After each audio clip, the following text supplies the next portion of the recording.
بيكم في مطبخ السعادة. النهاردة هنعمل الفراخ البانيه بطريقة مظبوطة جدا من غير ما تفك ولا تفتح معانا، وتبقى ماسكة نفسها وحلوة جدا. تابعونا وتابعوا التكات والتفاصيل المهمة. أول حاجة هنمسك الفراخ البانيه الصدر ونبتدي نقسمه اتنين لو هو تخين، وبنحطه على كيس بلاستيك من ناحيتين فوق وتحت، وبأي حاجة عندنا نبتدي ندق عليه بالراحة واحدة واحدة لغاية ما يتفرد معانا. ما نرفعوش قوي وما نتخنوش قوي، يعني نخليه متوسط. اهم حاجة نفرده برضو عشان يبقى يستوي كويس ويبقى ماسك نفسه. وبعد كده عندنا التتبيلة، ودي حاجة مهمة قوي لازم ناخد بالنا منها. عندنا معلقة مستردة متوسطة، ومعلقة من الفلفل الاسود والزعتر والبهارات وملح، كله معالق متوسطة. وبعدين عندنا نص كوباية من البصل، عصير البصل، ومعلقتين كبار من الزيت، ونبتدي نخلطهم كويس جدا مع بعض مع كوباية من الزبادي، ونبتدي نحط فيهم الفراخ بتاعتنا بالشكل ده.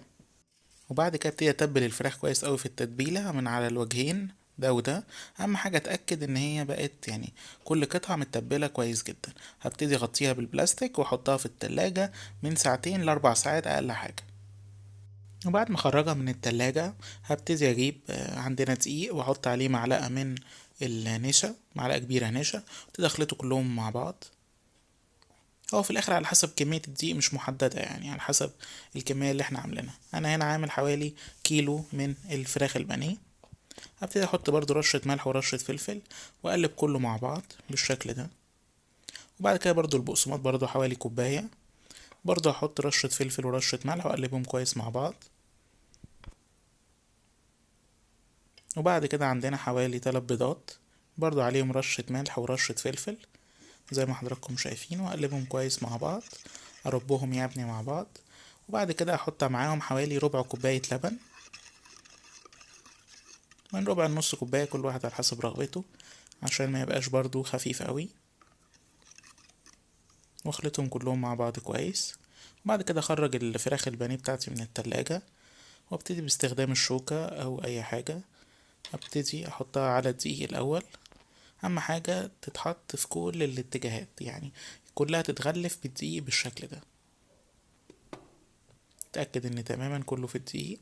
وبعد كده احطها في البيض زي ما حضراتكم شايفين.